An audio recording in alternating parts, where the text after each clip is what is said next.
ॐ अज्ञानतिमिरान्धस्य ज्ञानाञ्जनशलाकया चक्षुरुन्मिलितं येन तस्मै श्रीगुरवे नमः।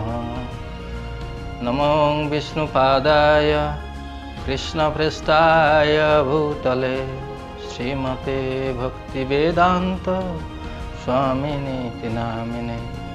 नमस्ते सरस्वती देवे गौरवाणी प्रचारिणे निर्विशेष शून्यवादी पाश्चात्यदेशतारिणे। मोक्षदा एकादशी। तो युधिष्ठिर महाराज भगवान कृष्ण के जिज्ञासा करलें जे अग्राण मासे शुक्लपक्षे जे एकादशी आसছে সেই एकादशी नाम कि এবং এই ব্রত কিভাবে পালন করা যায় সে ব্যাপারে আমাকে সবিস্তারে বর্ণনা করুন।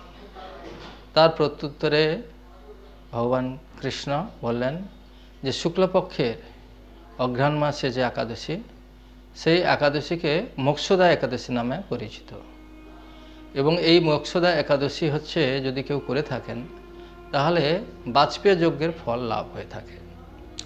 এবং এই মোক্ষদা একাদশী হচ্ছে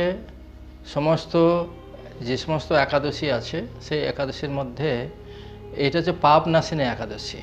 আমাদের পূর্বপুরুষেরা যদি কেউ পাপ করে থাকেন এবং তাতে যদি অধোগতি হয়ে থাকে এবং কেউ যদি নরকগামী হয়ে থাকে তাহলে সেই নরক যন্ত্রণা থেকে এই মোক্ষদা একাদশী থেকে মুক্ত হতে পারবে।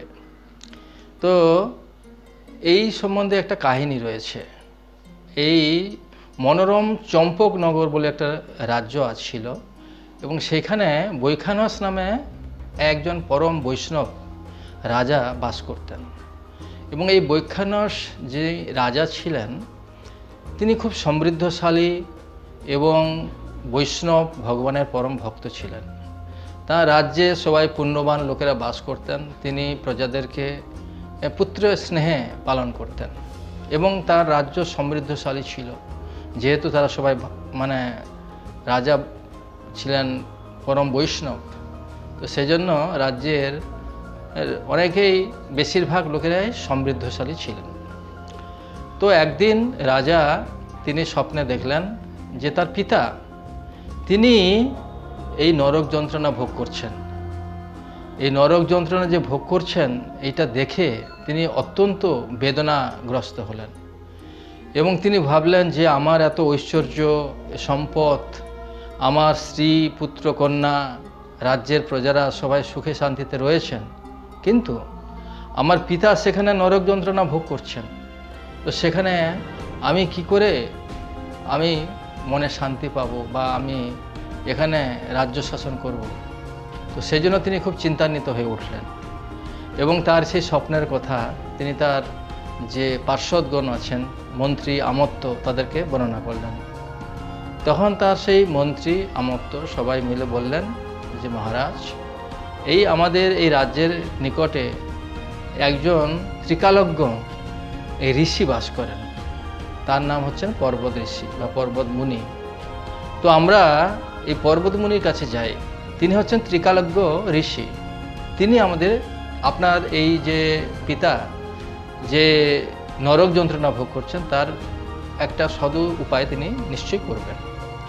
তখন রাজা তার সমস্ত পাত্রমিত্র অমাত্য মন্ত্রীদের নিয়ে তিনি সেই ত্রিকালজ্ঞ ঋষি পর্বতমুনির আশ্রমে গেলেন।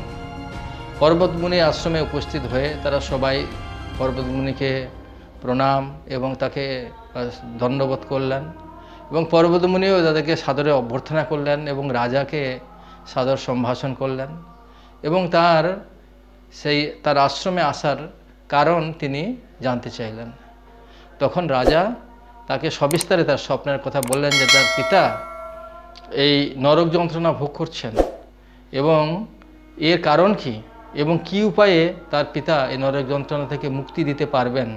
পুত্র হিসাবে তার কর্তব্য যে তার পুত নামক নরক থেকে কিভাবে রক্ষা করবেন। তখন সেই পর্বত ঋষি তখন কিছুদিন ধ্যানস্থ হলেন। ধ্যানস্থ হওয়ার পরে তিনি বললেন যে দেখো তোমার পিতা পূর্বজন্মে তিনি একজন কামাচারী ব্যক্তি ছিলেন এবং তার এই কামাচারের জন্য তিনি এখন এই নরক যন্ত্রণা ভোগ করছেন। তোমার এই পিতার কামাচার এই যে ফলে যে নরক যন্ত্রণা ভোগ করছেন, তার থেকে যদি তুমি তাকে উদ্ধার করতে চাও, তাহলে অঘ্রাণ মাসে শুক্লপক্ষে যে একাদশী মোক্ষদা একাদশী আসে, সেই মোক্ষদা একাদশী তুমি যথাযথভাবে যদি পালন করো, তার ব্রত পালন করো, তার পুণ্য ফল এবং রাত্রি জাগরণ করো, যজ্ঞ করো, সেটা যদি করে থাকো, তাহলে কি হবে না, তার যে ফল তুমি যদি তোমার পিতাকে অর্পণ করে থাকো, তাহলে তোমার পিতা সেই নরক যন্ত্রণা থেকে মুক্ত হবে। তো তার সেই পর্বতমুনির কথা শ্রবণ করে বৈখানস রাজা, চম্পকনগরে যিনি রাজা ছিলেন, তিনি তার রাজ্যে ফিরে আসেন এবং ফিরে এসে তিনি খুব শ্রদ্ধার সঙ্গে এবং নিষ্ঠা সহকারে তিনি এই একাদশী মোক্ষদা একাদশী পালন করেন। তিনি রাত্রি জাগরণ করেন এবং তিনি ভগবান বিষ্ণুরকে পূজা এবং এই একাদশীতে এই যে অধিষ্ঠাত্রী ভগবান হচ্ছেন দামোদর, সেই দামোদরের তিনি খুব শ্রদ্ধা সহকারে ভক্তি সহকারে তার সেবা করে থাকেন, তার আরতি করে থাকেন, রাত্রি জাগরণ করে থাকেন এবং মোক্ষদা একাদশী খুব সুন্দরভাবে ভক্তিভাবে তিনি পালন করে থাকেন। এই ভক্তিভাবে পালন করার ফলে তখন স্বর্গরাজ্য থেকে পুষ্পবৃষ্টি হয় এবং তার পিতা তার পুত্রকে সাধুবাদ জানায় যে, হে পুত্র, তোমার মঙ্গল হোক এবং তোমার কৃপায় আমি এই নরক যন্ত্রণা থেকে মুক্ত হয়ে আমি এখন স্বর্গলোকে গমন করলাম। তো আমরা যারা ভক্ত আছি, তারা কি আমরা এই স্বর্গলোকে গমন করবার জন্য কি মোক্ষদা একাদশী পালন করব? ভক্তরা স্বাভাবিকভাবেই তারা চান যে ভগবানেরকে সন্তুষ্টি বিধান করার মাধ্যমে ভগবান যদি আমাদের চান, আমরা তার সেবা করবার জন্য তার নিত্যধামে নিয়ে যেতে চান, তাহলে আমরা সেখানে যাব। আর যদি ভগবান চান আমাদের এই পৃথিবীতে তার নাম গান প্রচার করতে আমাদেরকে নিযুক্ত করেন, তাহলে ভক্তরা সেটাতেও রাজি থাকেন। সেজন্য যারা ভগবানের কৃষ্ণ ভক্ত তারা এই স্বর্গলোকে যেতে চান না।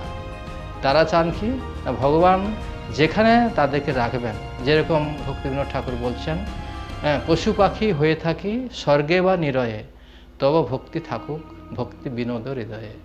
আমি যে কোনো জনিতে থাকি না কেন, আমি পশু জনি লাভ করে থাকি কিংবা পক্ষী জনি লাভ করে থাকি, আপনার যেন ভক্তি আমার হৃদয়ে বর্তমান থাকে, সেটাই হচ্ছে আসল কথা।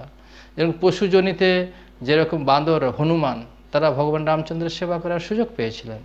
পক্ষী জনিতে গরুর পাখি, তারাও ভগবান বিষ্ণুর ক্যারিয়ার হয়েছেন, বিষ্ণুকে বহন করে নিয়ে যাচ্ছেন। তো পশু পাখি তারাও ভগবানের সেবা করতে পারেন। ভক্তরা তাদের কোনো আকাঙ্ক্ষা নেই, ভগবান তাদেরকে যেখানেই রাখবেন, তারা যদি ভগবান ধামে, গোলক ধামে নিয়ে যেতে চান, তারা যেতে পারেন, সেখানে তার নিত্য সেবা করতে পারেন। কিংবা এখানে যদি তিনি রাখতে চান, তারা কমপ্লিটলি ভগবানের কৃপার উপরে নির্ভরশীল। তো আপনারা এমনকি যারা ভগবানের ভক্ত নন, তারাও এই মোক্ষদা একাদশী করতে পারেন। বিশেষ করে যদি আপনাদের পিতৃপুরুষ, আমরা তো কেউ জানি না পিতৃপুরুষ কোথায় আছেন, তো সেই পিতৃপুরুষদেরকে উদ্ধার করবার জন্য, এবং তারা যদি নরক যন্ত্রণা ভোগ করছেন আমরা জানি না কেউ, কিন্তু এই মোক্ষদা একাদশী যদি ব্রত পালন করে থাকেন, তাহলে তাদের সেই নরক যন্ত্রণা থেকে মুক্ত হয়ে তারা যে উচ্চ লোকে, স্বর্গলোকে গমন করবেন, সে বিষয়ে কোনো সন্দেহ নেই।